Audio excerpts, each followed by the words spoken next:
Jangan sampai prospek ekonomi yang baik itu terganggu karena pemilu.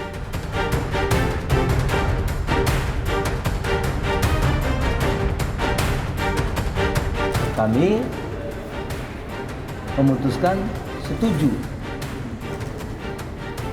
pemilu diundur. Wacana penundaan pemilu 2024 muncul dari beberapa partai politik. Kenapa isu penundaan pemilu digulirkan dan apa dampaknya apabila terjadi penundaan pemilu? Untuk membahasnya kami telah terhubung dengan pengamat politik Adi Prayitno. Mas Adi, selamat siang.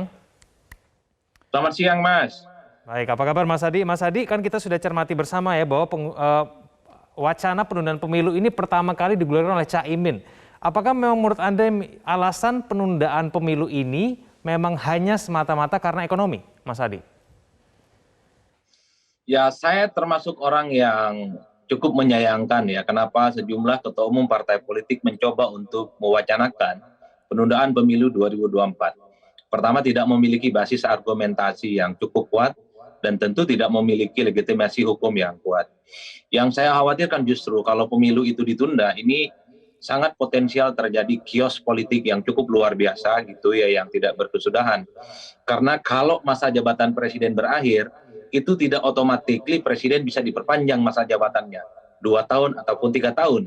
Karena kalau masa jabatan DPR dan DPD juga berakhir, itu tidak otomatis diperpanjang secara otomatis. Itu tidak ada legitimasinya. Disitulah kemudian potensial muncul apa yang disebut dengan kekosongan kekuasaan politik.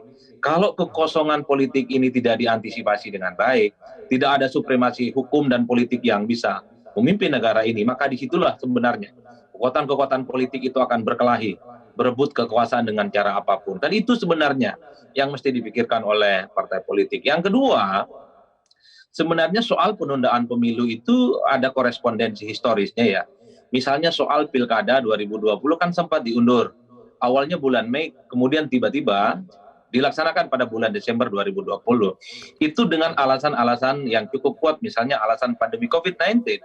Nah, pemilu 2024 ini kalau kita mengacu pada Undang-Undang Pemilu 2017, sebenarnya bisa diundur jika ada sebagian wilayah di Republik Indonesia atau secara keseluruhan wilayah di Republik Indonesia, satu, ada gangguan keamanan, ada kerusuhan, atau ada bencana alam, atau ada gangguan-gangguan lainnya yang itu kemudian ditafsirkan sebagai misalnya negara sedang krisis keuangan, pemilu itu bisa diundur, Mas.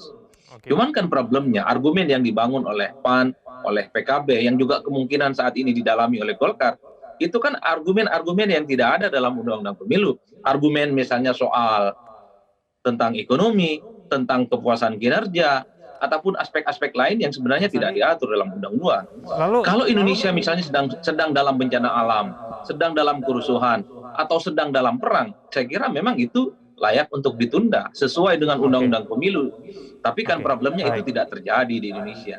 Inilah yang saya kira alasan-alasan ini sumir dan cukup berbahaya bagi demokrasi. Bukan hanya ini akan mengamputasi proses regenerasi kepemimpinan, tapi ancaman chaos sosial yang tidak berkesudahan itu menghantui di depan mata kita semua. Oke, Mas Adi, jadi motif sesungguhnya itu apa, Mas Adi? Kalau misalnya memang saat ini tuh tidak ada kriteria yang kemudian memenuhi kenapa kemudian pemilu harus ditunda, alasannya itu apa? Saya ingin komentar 2 hal ya. Pertama, saya kalau dilihat secara normatif bacaan-bacaan publik, ini terkesan partai politik tidak terlampau siap untuk bertanding di Pilpres dan Pileg 2024 yang dilaksanakan secara serentak, secara nasional nantinya. Jadi kompetensi, kapasitas, termasuk kesiapan mereka tempur, itu nyaris tidak dipersiapkan dengan matang. Sehingga partai-partai politik ini wajar kalau kemudian mengusulkan penundaan. Itu kan asumsi-asumsi umum.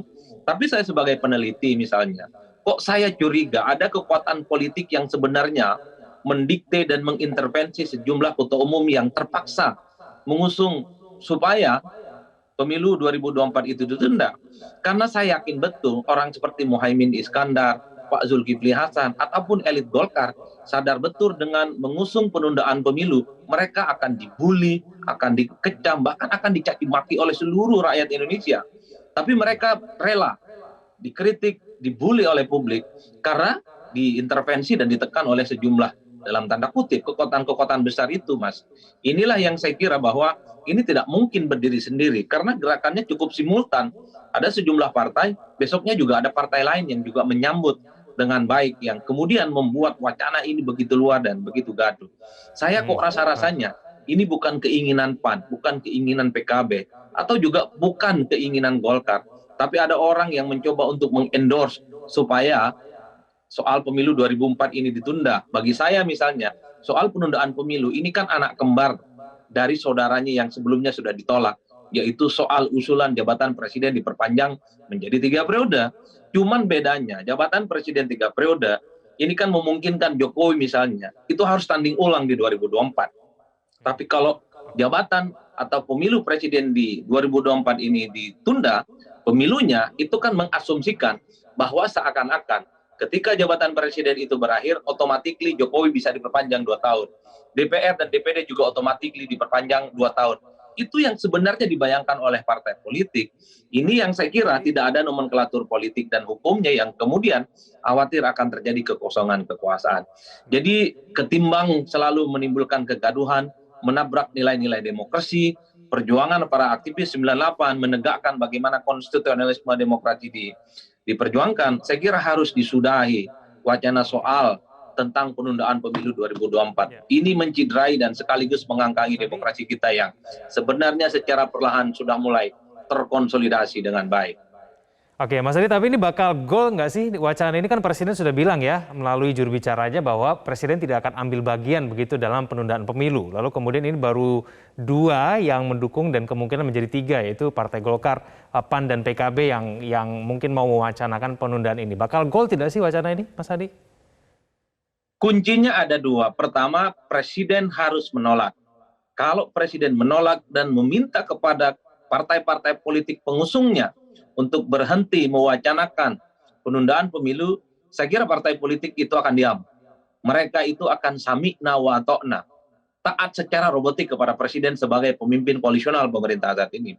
Yang kedua, sangat tergantung bagaimana partai politik saat ini yang belum menentukan sikap. Ada PDIP, ada Nasdem misalnya di situ, ada P3 dan ada Gerindra. 4 partai politik inilah yang akan menentukan apakah soal penundaan pemilu 2024 lanjut atau stop di tengah jalan. Saya berharap betul partai seperti PDIP, seperti Nasdem, seperti P3 dan Gerindra menolak wacana ini. Karena, sorry itu saya harus katakan, jangan rampok kebebasan berdemokrasi kita yang sudah legural 5 tahun ditetapkan sebagai pemilu yang kemudian harus digadaikan oleh segelintir kepentingan elit politik tertentu dengan alasan-alasan yang sangat dibuat-buat dan tidak masuk akal. Alasan ekonomi misalnya yang disampaikan oleh Muhaimin Iskandar, sangat mudah untuk dibantah. Pemilu itu justru dia mendenyutkan ekonomi. Pemilu itu beririsan sangat dekat dengan pertumbuhan ekonomi. Karena partai politik, calon dan tim sukses, pastinya dia akan belanja logistik untuk serangan darat dan serangan udara. Termasuk bantuan-bantuan sosial yang diberikan kepada masyarakat, belanja kerudung, belanja beras, belanja sembako. Itu kan secara otomatis dia mendenyutkan nadi kehidupan ekonomi masyarakat, terutama kelompok menengah ke bawah. Itu alasan-alasan saja sebenarnya yang dibuat-buat, seakan-akan bahwa publik dipaksa untuk meyakini Indonesia saat ini sedang dalam kondisi darurat, yang kemudian pemilu harus ditunda untuk 2024. Ini yang saya kira cukup dikhawatirkan, Mas. Makanya ke depan kalau kita boleh berharap, partai-partai yang belum menentukan sikap tegas menolak. Yang kedua, kita juga berharap Presiden secara lantang menegur partai-partai politik yang sudah terlanjur mendakwahkan soal penundaan pemilu 2024. Stop soal kegaduhan ini. Terlampau berat beban negara ini. Di tengah kelangkaan minyak goreng, di tengah pandemi COVID-19 yang sampai sekarang belum berakhir, ditambah dengan isu-isu yang justru ini akan menjadi beban masyarakat di Indonesia. Saya khawatir kita ini akan jadi stres, karena setiap hari diserang oleh berbagai isu yang tidak kontraproduktif. Diserang oleh isu-isu yang justru membuat kondisi kebatinan kita ini semakin tidak nyaman. Baik, Mas Adi. Kita tunggu nanti ketegasan dari Presiden Joko Widodo. Terima kasih Mas Adi telah bergabung sama kami di Metro Siang. Selamat siang Mas Adi Praetno.